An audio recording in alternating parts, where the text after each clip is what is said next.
What's up, you guys?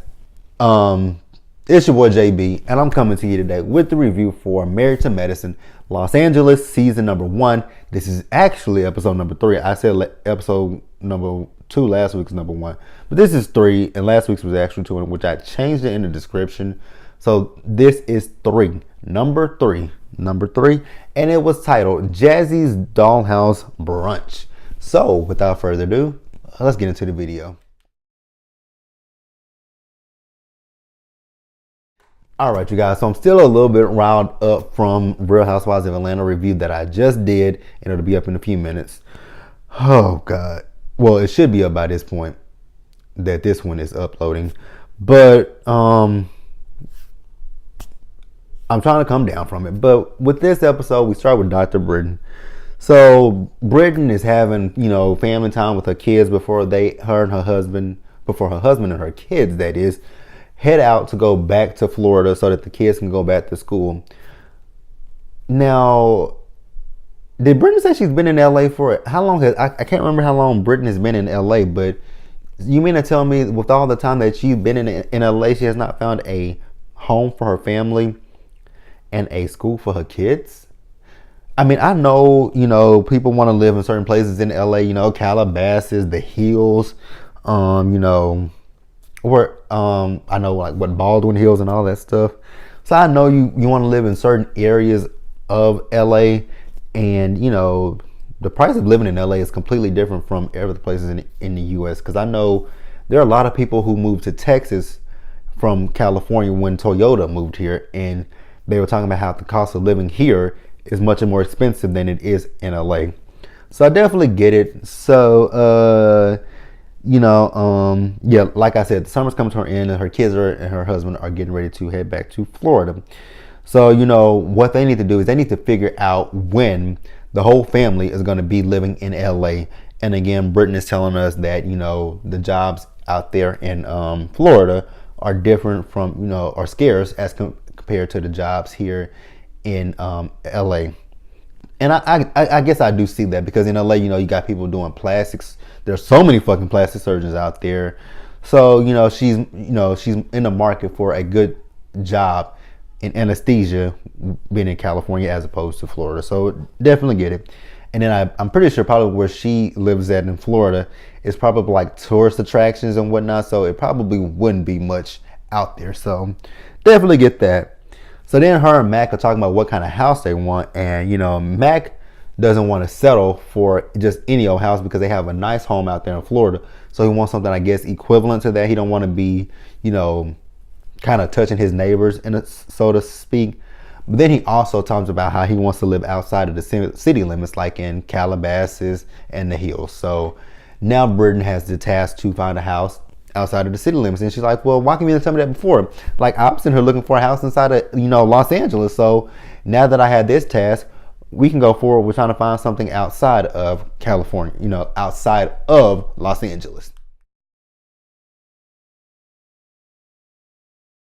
All right, so then we got Asha. She and Dr. Larry, they in the car and they're talking about what happened at Shanique's and Robert's party.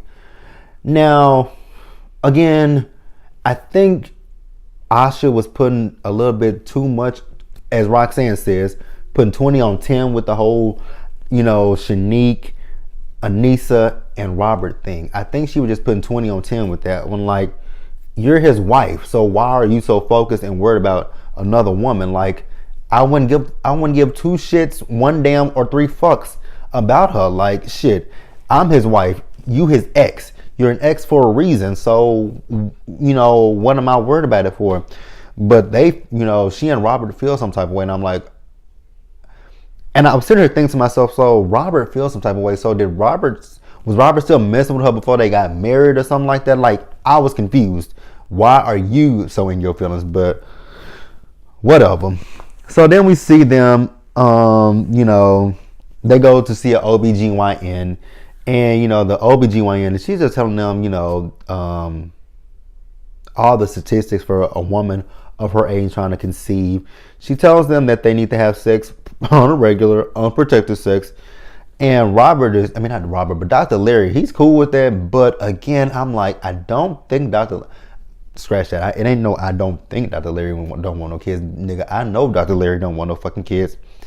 And, Asha, she has a good sense of humor. A good sense of humor, sorry. She has a good sense of humor because somebody on Twitter did a poll, one of the Married to Medicine fan pages. They did a poll and they asked if Dr. Larry is just making excuses at this point.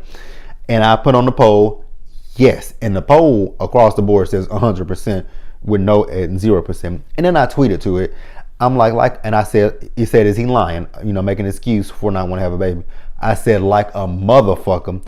Unless homeboy got hella student loan debt, the nigga is lying like a motherfucker.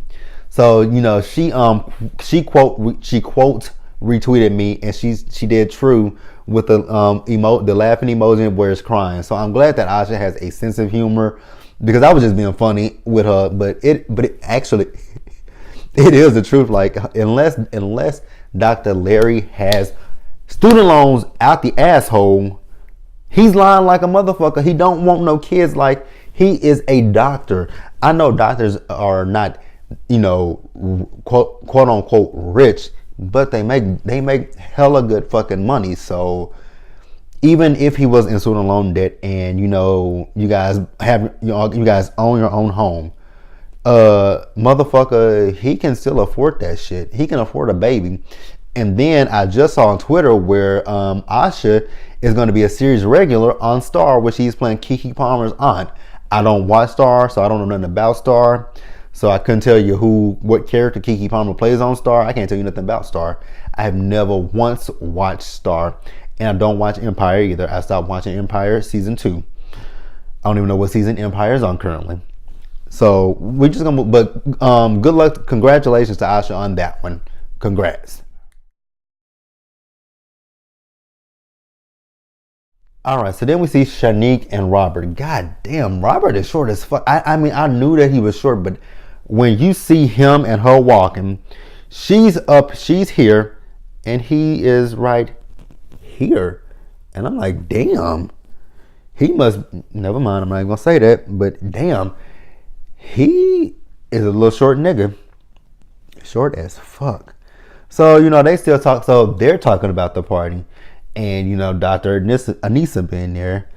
And, because he said he saw them having a conversation. He was like, I'm surprised. I was so shocked that once you told once Shanique told Asha that he actually invited Anissa, that he was surprised that the conversation didn't end there, which I was too. Like, if the girl is telling who her husband invited his friend to his party, somebody he went to med school with, why are you so in your feelings about it?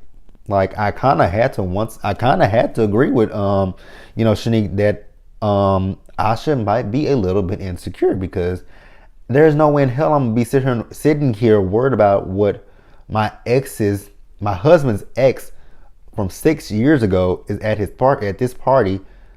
Like, I'm not gonna sit there and stress myself or worry about that shit. That's stupid as fuck. Like, huh? So then Dr. Robert further went deeper and says, that when he was dating Anissa and he was dating Asha, that there was some overlap between the two. I'm like, ooh, maybe that's what the issue is. The overlap between the two women. Maybe that's why Asha feels the way she feels.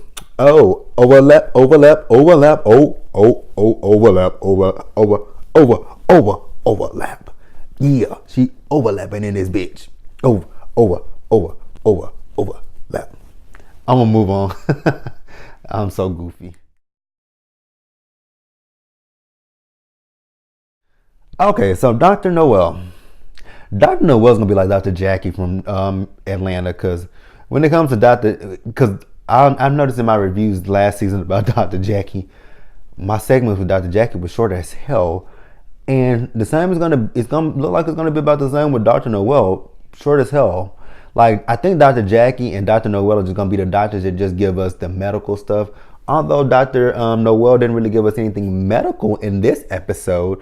What she did do was, she is a doctor. She does, Western stuff, Eastern stuff, and she does, like yoga, and she does her medicine. And the reason she's doing yoga with a patient today, and with this patient wanted a Xanax. I'm like, God damn, bitch, you want a Xanax?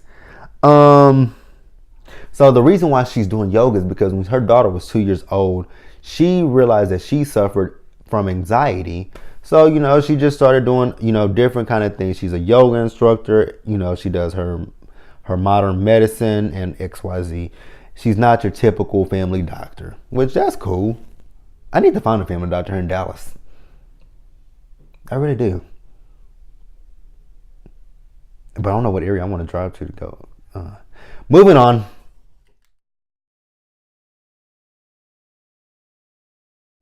Okay, y'all. So now we're going to talk about Dr. Imani. Everything with Dr. Imani, I've felt that before, and I really felt that with my biological mother. Whoo! Because so talking about, let's just get into Dr. Imani. So Dr. Imani, she and her husband Phil, they are unwinding after the day. They talking about what their day consisted of. So then Dr. Imani tells Phil that she's going to reach out to her dad. So, Phil is worried about that because he don't want her to, invite her into their lives and he be a fucked up person. 100% agree with that. But she's like, it's not like I'm inviting him to move in with us and, live in our bed and whatnot.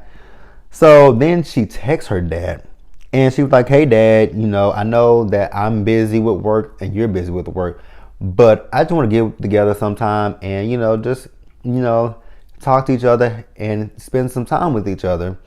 And, the text message that she got back from that motherfucker, I would have told him, I would have texted back and been like, you know what, nigga, fuck it. I don't give a damn. I just want to reach out to your old ass. I mean, shit. So when he texts her back, he was like, I'm at work. Let me think about it. The fuck? You gotta be fucking joking with me. But, and I resonated with her in that sense because, like I said, with my birth mother, I reached out to her to try to, build a relationship with her and get to know her better. But every time I do it, she does something just like what Dr. Imani's dad did. But it's only reversed. He said, let me think about it. When it comes to my birth mother, she wants to blame me for everything bad that has happened in her life. Because, she blames my family. Now, if a lot of you don't, I know a lot of you who watch my videos should know that I was adopted within my family. So she blames our family because she thinks that my family has turned me against her. And I'm like, no, they didn't turn me against you. It was you who turned me against you. You lied to me. You told me when I was 14 that if I wanted to know who my father was, you would tell me. And then I asked you at 16, you told me no. Then at 21, 18, I asked you again. You gave me a name, but that was a fake name. Then at 21, I asked you again, and you told me another lie that you had. I don't forget what the lie was at that time. And then at 24, I asked you one more time, and you said you would take it to your deathbed with you. So that's when I said, you know what, we're good. I don't need to have a relationship with you. And my stepdad, he always advocates for her. He talks about how she cries about us not having a relationship. I'm like, but that's not something that I did. She did that to herself. It wasn't me. And I hate the fact that they try to blame me for me and her not having a relationship. I am the child. Although I'm about to be 30, but I'm the child. You brought me into the world. I didn't ask to come here. Like, shit. But I definitely got where I felt so bad for Dr. Imani because I'm like, I'm looking at myself. But we're just gonna move on because I don't want to get too deep into that, even though I've already gotten a little deep, but not that deep. All right, y'all. So then we have Jasmine. Jasmine is having a dollhouse themed brunch, and the theme, well, again, it was Barbie themed. So it was BYOB. Now, most people would think BYOB means bring your own bottle, right? Oh, well, not in this case. That is be your own Barbie. And I'm like, oh, Okay. Be your own Barbie. Well, you and Shanique act like two Barbie dolls, kind of act airheadish just a little bit. And the Valley Girl accents, like, oh my gosh, like the way that, like, Jasmine and Shanique talk, it like really gets on my nerves. But, I actually kind of like them, like, a little bit. But again, that the Valley Girl thing, it really just bothers me just a little bit. Just, yeah. The whole Valley Girl thing, I really do get annoyed with it. Like, I'm getting annoyed talking in a Valley Girl accent right about now. But we gonna move on. We see the seating arrangements, and Shanique like, girl, you got me sitting right next to Asha. She's like, yeah, you two need to have a conversation. So, yep, sit by the bitch and talk to her. So then we see Dr. Asha and, not Dr. Asha, we see Asha and Dr. Noel show up. Now, that is a nice ass house. And in those cars, like, oh my God, like, what do your husband do? Now, here was a weird thing. When it comes down to Dr. Noel and Asha, they've known her for a little over a year, but they have never met her husband. I'm like, what the fuck does her husband do that y'all have never met that man in a year? Now, when they got into the house, I'm so sorry to say this, and I like Dr. Noel and Asha a little bit. I definitely like Dr. Noel. I'm on the fence when it comes to Asha. I do want to like her, but I'm still trying to get a feel for Asha. But they talking about this girl's house, and I'm like, oh my God, y'all sound like some haters. Talking about this is like an $8 million house, and doctors, they don't make that much money. You don't know what this man does. Like, I mean, he's a psychiatrist, but you don't know what this man does for, like, I mean, shit. He could have other side hustles. Not saying I'm gonna shut up on that one. So we find out that Jasmine, she is Persian and black, and she had to go through a struggle. I'm not going through her struggle because I don't think her struggle is a real. I mean, I ain't gonna say it's not a real struggle, but we're gonna move on because I really don't want to talk about it. So then we have Asha and Britton. They talking, about her wanting to have a baby, and Britton, she spoke the real deal Holyfield shit to Asha. Like, girl, that is bullshit about the money. Like, he makes pretty damn good. That's bullshit. He just don't want a motherfucking baby. So, we see all the girls there and nobody dressed in the Barbie theme. Nobody. And so they sit down and they start talking. So Dr. Noel says she was offended by the invitation. I thought it was a bit of a stretch at first, but then I kind of understood where she was coming from. Because, she talks about how, her daughter didn't want a black doll because she preferred the white dolls. And you do see this a lot where little black girls do not want the black dolls either because they're too dark or the hair is too coarse or too kinky. And they would prefer the doll that has the lighter features, the blonde hair, the straight hair, the hair that you can just brush and brush and brush. Whereas with the little black dolls, you have to either pick it out and, so I got what she was saying with that. So, I like I said, I did say I felt like it was a stretch on Twitter, but then I definitely do understand the message about what she was saying. So I definitely got that.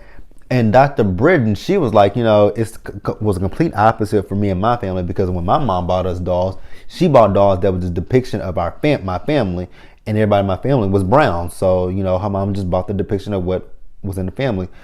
So I think it's all in perception, and I think it's all in how you talk to your kids and what you present to your kids. Because I think as kids, I think, and I don't have a daughter, so I don't have kids, period. And I think that would be hard though, because I know little girls will want to be able to brush their doll's hair and it just, be smooth. But I think you would just have to sit down with the kids and be like, God, I don't know how you would have that conversation. I guess you would just you try to just show your kids that, yes, this doll has, I really don't know how I would do that. Like, I really don't. That would be an interesting conversation to have with the child, a little girl at that. Like, that's an interesting conversation. That is interesting. Because I know as a little boy, when it came to action figures, I would buy, I'm a big fan of Power Rangers. And it was really hard for me because all the black characters were either black rangers or yellow rangers or green. And those are unfortunately not my favorite colors. My favorite color is actually blue and orange. But, I never. Oh, wow, that is interesting. Well, when it came to the Power Rangers, the black people for me were my favorite characters. So I always gravitated toward the ones who looked exactly like what I look like. I like the characters that were I'm stuttering. I like the characters that were Caucasian, but again, I mostly gravitated to the ones that were African American because again, I looked at myself in the mirror and they look exactly like what I look like. So so it's all about how you talk to your kids, and it's all about what your kids see on a day-to-day basis. I guess I don't know. Like now I'm gonna use my best friend for an example, because when it comes down to her and her daughter, she would always, when it comes to buying dolls for her daughter, she does buy her some white ones, but she sticks to trying to buy her dolls that look just like what she looks like. So I guess that's what it boils down to at the end of the day. You just have to buy your kids what, if you want them to have a positive, affirmation about who they are as African Americans, we have to buy them the dolls that look exactly like them and explain to them, the difference between our African Americans here versus, the Caucasians here and their skin tone. And, we have to make our kids love the hair that they have and their skin complexion. So, it would be a difficult conversation to have. I know it would be, but yeah, that would definitely be hard as fuck. All right, and lastly, you guys, we see Shanique, Dr. Imani, and Dr. Britton. They go out for dinner, and they're having a conversation. So Shanique does enlighten us on some information that we're not privy to when it came down to the party that she had for Dr. Robert. So she let us know that Robert had invited Dr. Anissa there, but she did give Asha a heads up, but Asha still ended up coming to the fucking party anyways, and without Dr. Larry. And I'm like, whoa, back up. So you mean to tell me she gave you a heads up, you still came to the party without your husband, and then once you got to the party, you got in your feelings about the woman being there? Like, huh? Where'd they do that at? How much sense does that make? Zero at all. So then Shanique asked, Dr. Britton and Dr. Imani, what do they think about Jasmine's party? Well, they both liked the party, but Dr. Imani said, can we talk about the house? And not Asha, but Shanique was like, what about the house? And she was like, girl, that house is like a drug dealer's house. I'm like, oh, damn. But the house is big as fuck. Like, how many kids do they got for that big ass house? But you guys, that was Married to Medicine Los Angeles. Like the video, leave your comments, and subscribe to the channel, and I will see you guys later.